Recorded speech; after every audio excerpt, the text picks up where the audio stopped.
So it's been a while now since I've recorded a video, and that's because there's been a lot going on in my home life. My children have had an 18th and a 20th birthday. I held my weekend rune retreat, which I do every year. I spent 3 full days at London MCM Comic Con. I still don't know why I enjoy it, because I don't like gaming and I don't like anime. But my kids have a phenomenal time. And the honest truth is, I just love walking around looking at all the cosplays. The other thing that I've done, which is super new because it only arrived yesterday. So this is my tarot book. It is, as many people have commented, it is wordy. It is lengthy.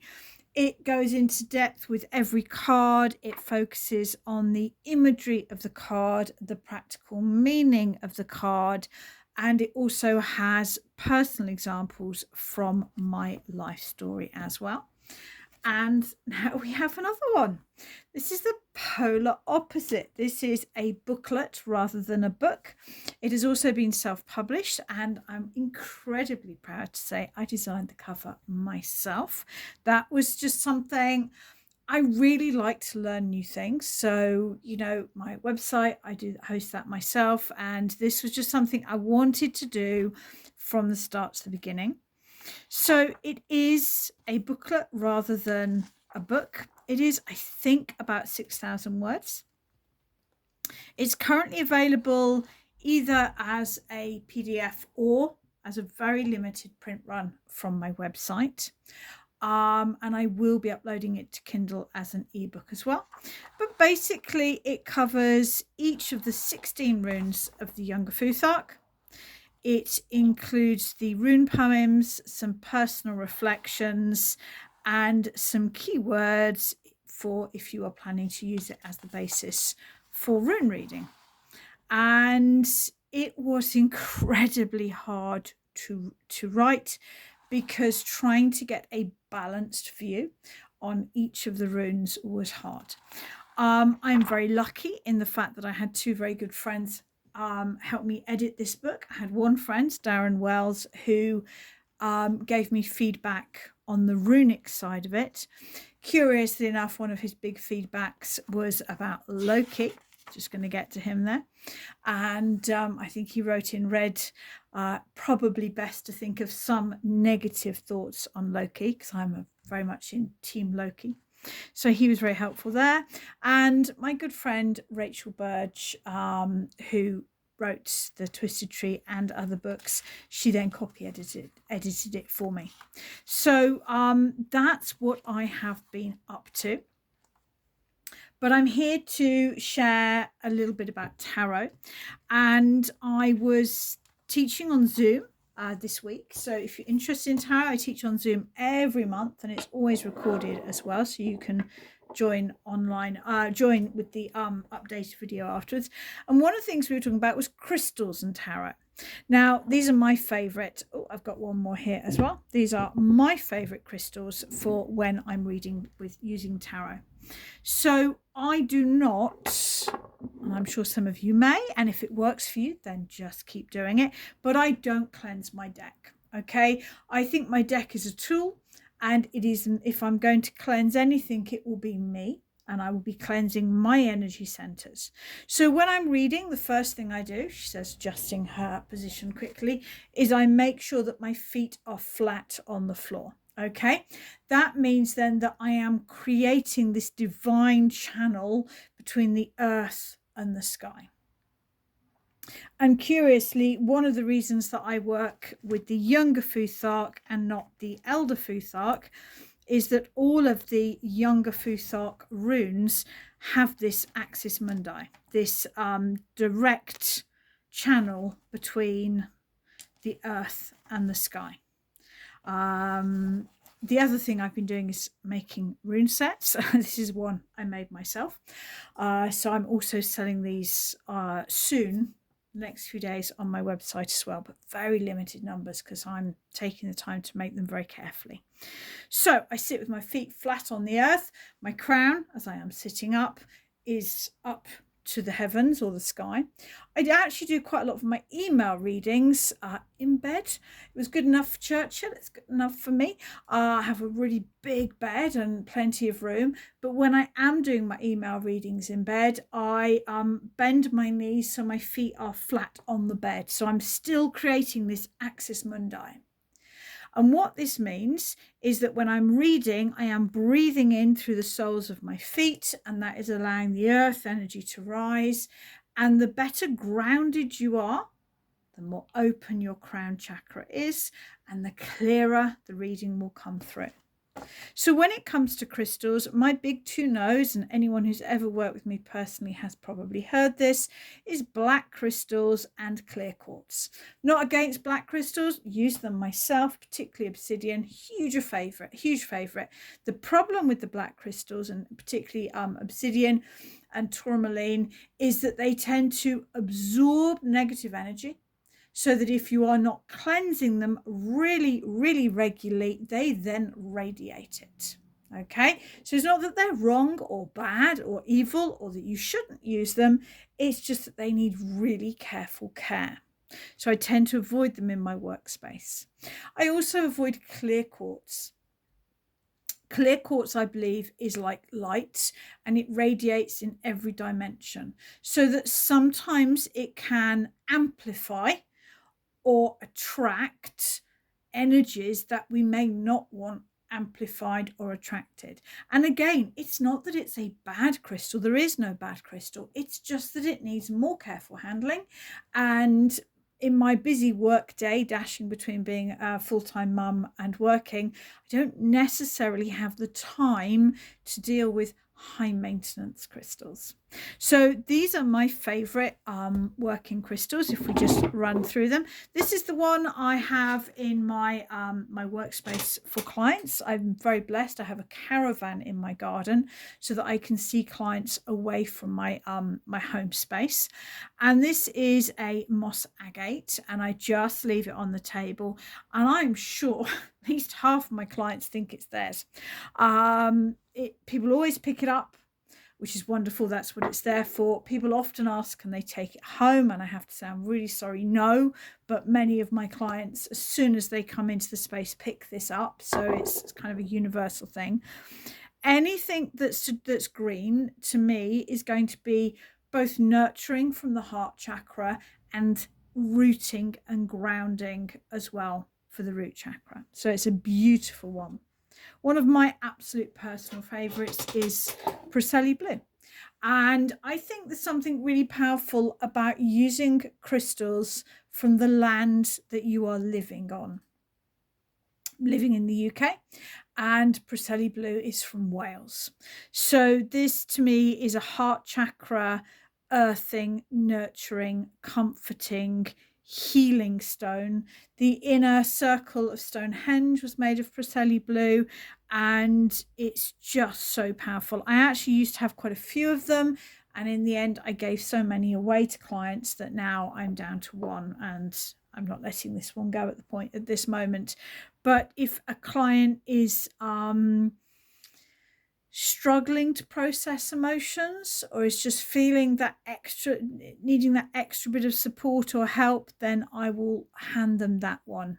And it is just it's like a gentle, warm hug. It's beautiful. This is my fluorite. This was a gift from my son. I have this one on my desk in the home where I do my Zoom readings, and actually not when I'm shuffling cards, of course, but when I am, particularly when I'm doing the shamanic side of work, it just fits my hand perfect. It feels like it should be a mouse or something, like a computer mouse. Oh, I just put my hand on that and it's just comforting and cooling and beautiful. And again, this is a perfect stone for tarot readers, because still you've got that green for the grounding and the heart center, because I think, you know, whether you're reading for yourself or reading for someone else, let it come from the heart. You know, I think as tarot readers, we get a bit caught up in the truth, and soften it with love, soften it with heart. Let all your readings, whether they're for you or someone else, come from the heart. Sometimes it's better to help than to be honest to the letter. Okay, I rarely lie. I've only lied once, and that was when I thought somebody was suicidal, and I told them afterwards. But the point of coming to me for a reading is that I can express the reading in a loving way that makes it easier to process or understand. And then a deeply favourite crystal is green opal. I have a beautiful piece of this in my lounge, and this is my work piece, and it just makes me feel happy. Okay, it makes me feel happy. When it comes to crystals, I think it making you feel happy is a really important part of the game.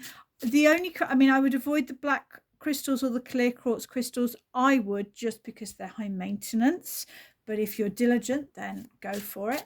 The only crystal I would absolutely avoid for tarot reading is hematite, and that is because I think it creates a shield, so that it makes it harder to connect when you're wearing hematite. Sometimes it is a really useful crystal to wear.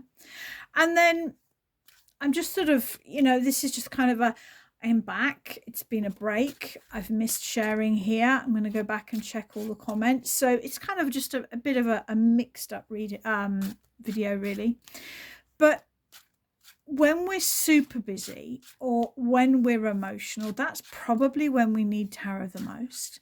And that's also when it's hardest to read for ourselves. And I was teaching this on my Zoom session this month. If you're curious about the Zoom sessions, just head to my website. All the information is there. So if you want to read for yourself and life's a bit hectic, the first thing I would say is try to pick your time carefully. When you're drunk, in the middle of an argument, when you're overtired, they are never good times. Even just go for a walk, have a cup of tea, just settle yourself down before you read the cards. Because if you read the cards when you're in a highly emotional state, either A, the cards may reflect that highly emotional state, or B, you may see what you expect to see in the cards, even if that's not what they're saying. So it's just like a no to reading the cards when you're highly emotional. So just take that break, take that time. And then the best thing to ask, and so now that I have done my little print run of my runes book, I am turning my head to writing another tarot book. It's a huge investment of my time. The problem with writing a book is that it doesn't pay very well, however you do it. And it's a huge investment of time with the hope of benefit in the future. So it's a little bit scary. So what I would suggest, always get a pen and paper and note. I've just done this separately to the side. And the first question you need to know about your situation, and mine is moving forward as an author, is what do I need to know? Give the cards the chance to say what you need to know instead of being too precise and directional. So it's a really simple question. What do I need to know? And I'm asking about my moving forward as an author. So the first card is the main focus card. It gives you the overall situation. The moon tends to mean fear. I do get anxious about taking time away from client hours because that's what pays my bills. The moon also means I may not have the full situation at the moment. That may mean that maybe I haven't got the right idea or something like that. The two cards either side are something I need to know. That kind of worries me. It's a live reading. You saw me shuffling. This is not prepared. That worries me. This suggests that Seven of Swords can be deception, gaslighting, theft, and the Queen of Pentacles is definitely mother and wife. So it suggests that maybe there's something going to be happening in my family life that needs my attention more than my hope to write books. And there we go, the Six of Cups. Now, it's really brought to brought to the front something that's niggling at the back of my mind, which is that my client hours are fairly consistent. I've been going for a long time now, and I run to a seasonal pattern, and I've noticed that for some reason, next week is significantly underbooked. And this is usually a foreshadowing of something difficult. It's really weird, but the day that my husband told me he was having an affair, this was some years ago now, I knew something was happening because nothing was booked for that day, even though I hadn't blocked it out. It was very weird. So that makes me a little bit anxious. Now, it's kind of good. It's a wonderful teaching experience, because when you get a difficult reading, my advice is plan for the worst, hope for the best. Okay, I never make fear-based decisions based on the tarot, but I will prepare more carefully. So I'm reshuffling. I'm accepting that reading. It makes me feel a little bit anxious, but I'm accepting it. And now I am simply going to read, what do I need to do? I am curious to see if any cards about writing come up. That might be any of the Ace of Swords, the Queen of Swords, the King of Swords, anything like that. I'm curious to see if cards about money, protection, difficulties come up. Obviously, I do not want to see the Tower or the Five of Pentacles or the King of Wands. So I'm running through in my head, what would I want to see? What would I not want to see? And now I'm going to shuffle, I'm going to cut, and I'm asking, what do I need to do? Again, the central card is the most important card, and the Fool is trust. So there is a feeling that I'm perceiving this as difficult, but maybe actually wrapped up in there is an opportunity as well. I'll take that. I need to trust. The cards are either side give me the depth. So the Two of Wands is opportunities, which may feel scary but exciting. And the Nine of Cups is a wish or a dream. The card at the bottom of the pack is friendships, communities.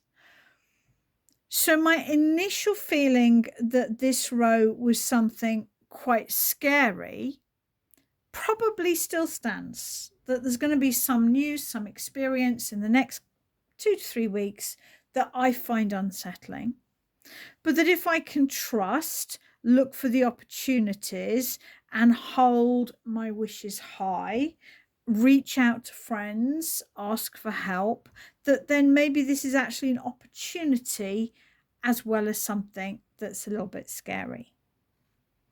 So I didn't expect it to be that complicated. At this point, it is up to you. You could read that, journal on it, reshuffle, and do a prediction. Let's do it, shall we? Or you could, if you were sensible, just leave it there and go, okay, I'm happy with that.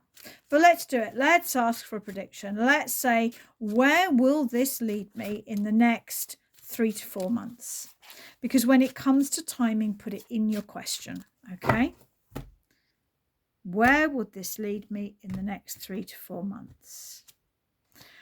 Feeling exhausted, perhaps feeling triggered. Building a firm foundation of something that's important to me, feeling anxious and blocked.